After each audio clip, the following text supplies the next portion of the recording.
إزي ميديا بترحقيهم أب كل خرنعات عالم تركبوا كبرات تختاتلتي ميديا بترحقي كما يمسيخهم كبرات تختاتلتنام نزعلت زترالو زينا انهم شير لايك سابسكرايب نخت قبرن دازخ خرنام فلما كاندي أرستاتوم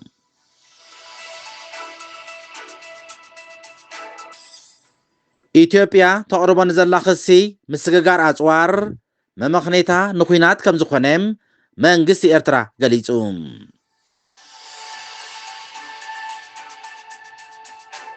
ቅልውላው ጥዕና ሱዳን ናብ ዝኸፍአ ኩነታት የምርሕ ከም ዘሎ ተሓቢሩ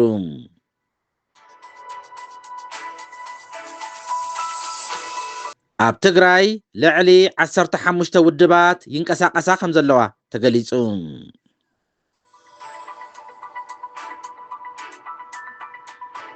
ممحدار بونتلاند 23 إثيوبياويان تواقعت داعش كم زحزت قليسام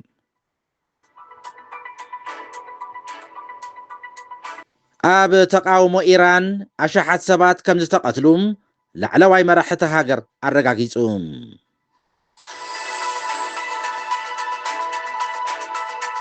بريزيدنت أمريكا دونالد ترامب إثيوبيان قبسن نمشي مقال زلو لونت أرقاقيسوم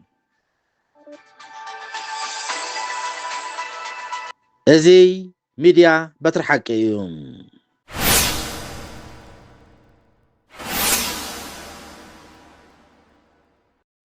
إثيوبيا تقربو نزلا خسي مسغغار أصوار ممخنيتا نخوينات كم زخونم منغسي إرترا قليسوم መንግስቲ ኤርትራም ነቲ መንግስቲ ኢትዮጵያም ኤርትራ ናብቶም ኣብ ክልል ኣምሓራ ዝንቀሳቀሱ ዕጡቃት ሓይልታት ፋኖም ወተሃደራዊ ኣፅዋር ብምቕባል ዘቕርቦ ክሲ ሓሶት ምዃኑ ገሊጹ ብተወሳኺ መንግስቲ ኢትዮጵያም ነቲ ክጅምሮ ዝደሊ ዘሎ ኩናት ንመመሳመሲ ዘቕርቦ ዘሎ ምዃኑ እውን እቲ መግለፂ ሓቢሩሎ እቲ ብ14 ጥሪ ዝወፀ መግለፂ ፌደራል ፖሊስ ኢትዮጵያ ከም ዘመልከቶም ምስ ውሽጣውን ጉጅለታትን ታሪኻውን ፀላእቲ ብምትሕባር ካብ ኤርትራ ዝተላእኸ ምዃኑ ዝገለጾ ኣስታት 56,000 ጥያይቲ ከም ዝሓዘ ከም ዝሓበረ ዝፍለጥ እዩ ኣብቲ መግለፂ ፌደራል ፖሊስ እታ ታሪኻዊ ፀላእቲ ኢሉ ዝገለፃ መን ምዃናም ብንጹር ኣይተገልፀን እንተኾነ ብወገን ኢትዮጵያም ከም ታሪኻዊ ፀላእቲ ትረአም እትግለፅን ብሰንኪ ሩባይ ኣባይ ነዊሕ ብዝፀንሐ ጉዳይ ኣብ ዝኽር ምትፍናን እትርከብ ኣብዚ እዋን ድማ ምስ ኤርትራ ጥቡቕ ምሕዝነት ርክብን ዘለዋም ግብፂ ምዃና ክፍለጥ ተኻኢሉሎም ክሲ መንግስቲ ኢትዮጵያ ኣብ ልዕሊ ኤርትራም ኣብ መንጎ ክልቲአን ሃገራት ዲፕሎማስያውን ወተሃደራውን ወጥሪ እናሓየለ ኣብ ዝመፀሉ ዘሎ እዋን ዝስማዕ ጉዳይ እዩ መግለፂ ፖሊስ ነቲ ጠያይቲ ብ13 ጥሪ ኣብ ክልል ኣምሓራ ኣብ ዝርከብ መፈተሺ ንቁጣ ወልድያ ወሎ ከም ዝተታሕዘ ይሕበር እዚ ወተሃደራዊ ናውቲ ካብ ኤርትራ ብትግራይ ኣቢሉ ኣብ ክልል ኣምሓራ ናብቶም ኣኽረርቲ ዝበሎም ሓይልታት ፋኖም ይሰጋገር ከም ዝነበረ መግለፂ መንግስቲ ኢትዮጵያ ይሕበር ብዝተገብረሎም መባእታዊ ምርመራ ድማ ዝበለ መግለፂ ፌደራል ፖሊስ እቲ ጠያይቲ ካብ መንግስቲ ኤርትራ ተዋሂቡ ብሕወሓት ዝሰጋገረ ኮይኑም ካብ መቐለ ናብቲ ዕጡቃት ፋኖ ዝርከብዎ ሸዋሮቢት ዝተባህለ ከባቢ ክልል ኣምሓራ ይጓዓዝ ምንባሩ ከም ዝተቃልዐ ተፈሊጡሎም እቶም ነቲ ኣፅዋር ብምስጋር ዝተጠርጠሩ ክልተ ሰባት ከም ዝተታሕዙ እውን እቲ ሓበሬታ ወሲኹ የረድእ ሚኒስትር ዜና ኤርትራ ኣቶ የማነ ገብረ መስቀል ነዚ ክሲ ኣመልኪቱ ሮይተርስ ኣብ ዝሃቦ ቃል እቲ ብቀዳማይ ሚኒስትር ኣብይ ኣሕመድ ዝምራሕ ሰልፊ ብልፅግና ኣብ ልዕሊ ኤርትራ ኩናት ንምኽፋት መመኽኔታ ይደሊ ከም ዘሎ ሓቢሩ ስርዓት ብልፅግና ነቲ ካብ ቅድሚ 2 ዓመታት ጀሚሩ ክዳለወሉ ፀንሐም ኩናት ንምምኽናይ ናይ ሓሶት ባንዴራታት የንበልብል ከም ዘሎ ገሊጹሎም ፕሬዚደንት ኢሳያስ አፈወርቂ ኣብቲ ብ12 ጥሪ ምስ ማዕከን ዜና ኤርትራ ዘካየዱ ቃለ መሕተት ሰልፊ ብልፅግና ኣብ ልዕሊ ህዝቢ ኢትዮጵያ ኩናት ይእውጅ ከም ዘሎ ብምሕባር ኣብ ልዕሊ ኤርትራ ኩናት እንተኸፊቱ ግን ከመይ ከም እንከላኸሎን እንምክቶን ንፈልጥ ኢና ክብል ገሊጹ ነይሩ እዩ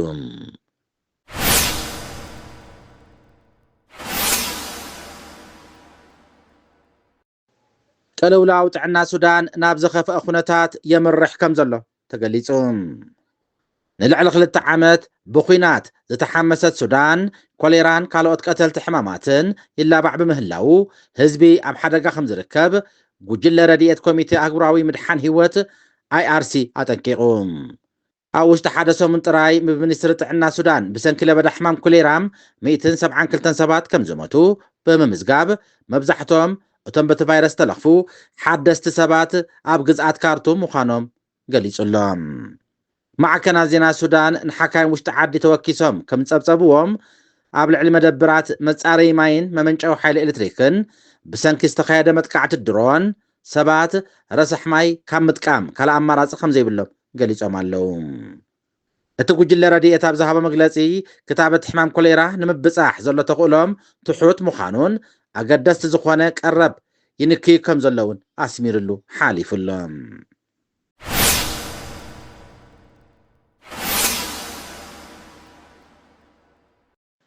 ኣብ ትግራይ ልዕሊ 15 ውድባት ይንቀሳቐሳ ከም ዘለዋ ተሓቢሩ። ኣብ ታሪክ ፖለቲካ ኢትዮጵያን ትግራይን ጎሊሑ ዝርቋሕ ፖለቲካዊ ሰልፊ ህዝባዊ ወያነ ሓርነት ትግራይ ሕወሓት 50 ዓመት ኣውፂሩ ይርከብ ኣሎ። ህዝባዊ ወያነ ሓርነት ትግራይ ኣብ ትግራይ ይኹን ኣብ ኢትዮጵያ ዓብላሊ ውድብ ኮይኑ ድሕሪ ምጽናሕ ቀዳማይ ሚኒስትር አብይ አሕመድ ብ2018 ናብ ስልጣን ካብ ዝመጽእ ኣትሒዙ ምንቅስቓሳቱ ኣብ ትግራይ ተሓፂሩ ይርከብ ኣሎ። እዚ ውድብ ቅድሚ 3 ዓመት ብወግዒ ከም ዝተሰረዘ ሃገራዊ ቦርድ መረፃ ኣፍሊጡ እዩ።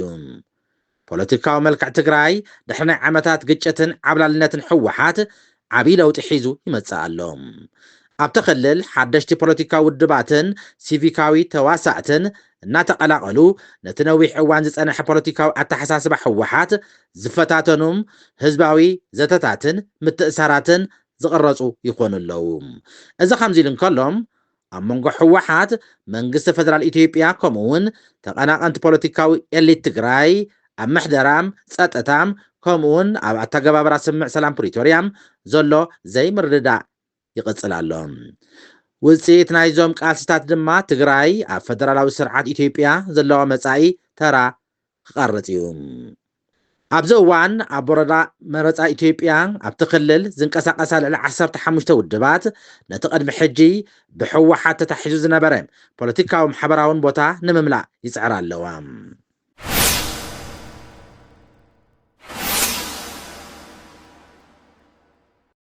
ምምሕዳር ፑንትላንድ 23 ኢትዮጵያውያን ተዋጋእቲ ዳዕሽ ከም ዝሓዘት ገሊጻ። ሓውሲ ርእሰ ምምሕዳር ዘለዋም ዞባ ሶማል ፑንትላንድ ካብቶም ኣብቲ ዞባ ዝተታሕዙ 53 ተዋጋእቲ IS ዳርጋ ፍርቂ ኢትዮጵያውያን ምዃኖም ኣፍሊጣ። ስርሒት ፀረ ሽበራ ፑንትላንድ ኢትዮጵያውያን ኢሉ ብሽምን ስእልን ዝጠቐሶም 26 ተዋጋእቲ IS ኣብ ገጻት ማሕበራዊ መራኸቢታት ኣውፅኡሎም። እቶም ተዋጋእቲ ዳዕሽ ምዃኖም ዝተገልጸ ውልቀ ሰባት ኣብ ኣኽራናዊ ከባቢ ኣልሚስካት ድሕሪ ውግእ ከም ዝተታሕዙ ሓይልታት ጸጥታ ፑንትላንድ ዝሓለፈ ሰንበት 2026 ሓቢሮም ኣለዉ። ሓይልታት ፑንትላንድ IS ኣብ ኣልሚስካት ን11 ዓመት ክዋግኡ ከም ዝጸንሑን IS ድማ ኣብቲ ከባቢ ዓበይቲ ዕርድታት ሒዙ ከም ዘሎን ሓቢሮም ኣለዉ። ሓይልታት ፑንትላንድ እቲ ስርሒት ኣካል ናይቲ ብሓገዝ ሕቡራት ኢማራት ዓረብን ኣሜሪካን ኣብ ልዕሊ ኣብቲ ዞባ ዝንቀሳቐሱ ዳዕሽ ዝካየድ ዘሎ ሰፊሕ ወተሃደራዊ ስርሒት ምዃኑ ሓቢሮም ኣለዉ። ስርሒት ፀረ ሽበራ ሓይልታት ፑንትላንድ ብሓገዝ ሕቡራት ኢማራት ዓረብን ኣሜሪካን ኣብ ኣልመስካት ንዝርከብ ዳዕሽ ስዒሮም እቲ ስርሒት ኣብ መወዳእታ በፂሑ ክብል ኣብ ኤክስ ኣብ ዘርጎሕ ሓበሬታ ጠቒሱሎም።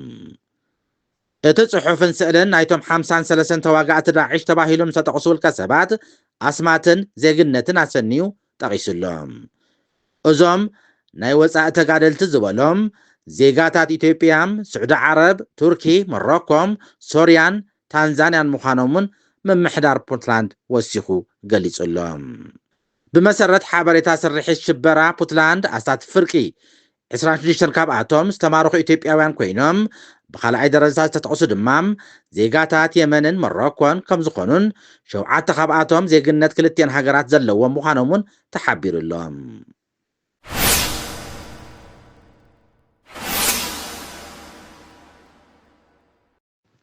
ኣብ ተቃውሞ ኢራን ኣሽሓት ሰባት ከም ዝተቐትሉ ላዕለዋይ መራሕቲ ሃገር ኣረጋጊጹ። ላዕለዋይ ሃይማኖታዊ መራሒ ኢራን ኣያቱላህ ዓሊ ኮሚኒ ኣብቲ ኣብ ኢራን ዝካየድ ዘሎ ተቃውሞታት ኣሽሓት ሰባት ከም ዝተቐትሉ ተኣሚኑሎም። ኣያቱላህ ዓሊ ኮሚኒ ብቐዳም ኣብ ዘስምዖ መደረም ኣሽሓት ሰባት ብኢሰብኣዊ ኣረመናዊ ኣገባብን ከም ዝተቐትሉ ብምሕባር ጠንቂ እቲ ቅትለት ኣሜሪካ ምዃና ከሲሱሎም። ኣብ ኢራን እዚ ሓድሽ ተቃውሞም ካብ ዝጅምር ልዕሊ 3,000 ሰባት ከም ዝተቐትሉ ኣብ ኣሜሪካ ዝመደበሩ ሁማን ራይትስ ዎች ኣክቲቪስትን ኒውስ ዝተሰሚየ ኤጀንሲ ኣፍሊጡሎም። እቲ ቁፅሪ ካብዚ ንላዕሊ ክኸውን ከም ዝኽእል ዝገለጹ ገለ ተጣበቕቲ ሰብኣዊ መሰላት እውን ከም ዘለው ተሓቢሩሎም። ኣብቲ ሃገር ኣገልግሎት ኢንተርኔት ተቋሪፁ ስለ ዘሎም እቲ ኣብ ባይታ ዘሎ ሓቂ ክረጋገጽ ኣጸጋሚ ገይርዎ ከም ዘሎ ክፍለጥ ተኻኢሉሎም። ፕሬዚደንት ኣሜሪካ ዶናልድ ትራምፕ ኣብ ቀረባ መዓልትታት እቶም ኣብ ኢራን ተቃውሞኦም ዘለው ሰባት ተቃውሞኦም ቅፅሉ ብምጽዋዕ ሓይልታት ጸጥታ ኢራን ክቐትልዎም እንተፈቲኖም ግን ኣሜሪካ ወተሃደራዊ ምትእትታው ከም እትገብር ቃልኣት ነይሩ እዮም።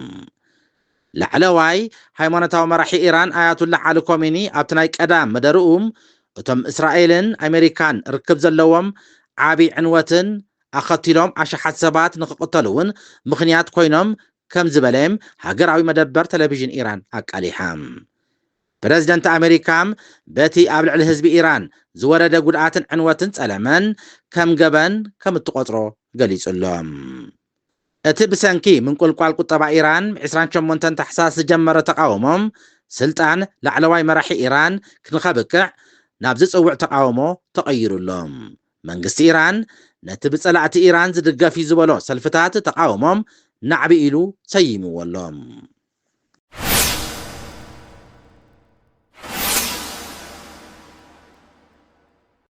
ፕሬዚደንት ኣሜሪካ ዶናልድ ትራምፕ ኢትዮጵያን ግብፅን ንምሽምጋል ዘለዎ ድልውነት ኣረጋጊጹ።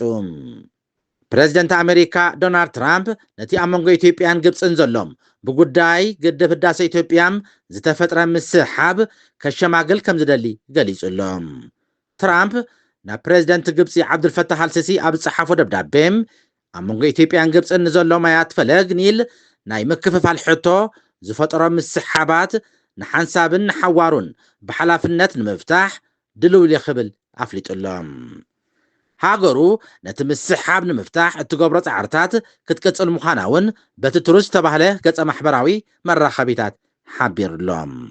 እቲ ፕሬዚደንት ብዓርቢ ኣብ ፀሓፎ ደብዳቤም ፕሬዚደንት ዓብዱልፈታህ አልሲሲ ኣብ መንጎ እስራኤልን ሓማስን ተኩስ ደው ንምባል ንተፃወቶ ተራን ነቲ ኣብቲ ዞባ ዘሎ ፀጥታውን ሰብኣውን ቅልውላው ኣብ ምፍታሕ ዘለዎ ግደም ውፅኢታዊ መሪሕነት ብዝብል ንኢዱ ኢትዮጵያ ምህናፅ ዓብይ ግድብ ህዳሴ ካብ ዝጅምራት ሒዛም ምስ ሱዳንን ግብፅን ክትጋጮ ፀኒሓ እያ። ግብፂ ኢትዮጵያን ሱዳንን ኣብ ዝሓለፈ 14 ዓመታት ብዛዕባ ፈለግ ኒል ስምምዕ ክገብራም ፀኒሐን እኳ እንተነበራም ክሳብ ሕጂ ግን ንሰለስቲአን ሃገራት ዘዕግብ ሰፊሕ ስምምዕ ክበፅሓ ኣይተኸኣለን። እታ ካብ ኣፍሪቃ ብብዝሒ ህዝባ ኣብ ካልኣይ ደረጃ እትርከብ 120 ሚልዮን ዝህዝባ ኢትዮጵያ ነቲ 5 ቢልዮን ዶላር ዝወደአ ግድብ ከም ሕመረት ቁጠባዊ ዕብየት ገይራ እያ ትቆፅሮም። ግብፂ እቲ ግድብ ንዓለም ለኻዊ ስምምዓት ዝጠሓሰ ምዃኑ ድርቅን ዕልቕልቕን ከስዕብ እኳ እንተበለት ኢትዮጵያ ግን ነዚ ክትነፅጎ ፀኒሓ እያ። ክቡራት ተኸታተልቲ ዕለታዊ ዜና እዚ መስል ነይሩ። ላይክ፣ ሸር፣ ሳብስክራይብ ንኽትገብሩ እንዳዘኻኸርና ስለምክታልኩም ኣዝና ነመስግን። ድሓን ሕደሩ ሏም ለይቲ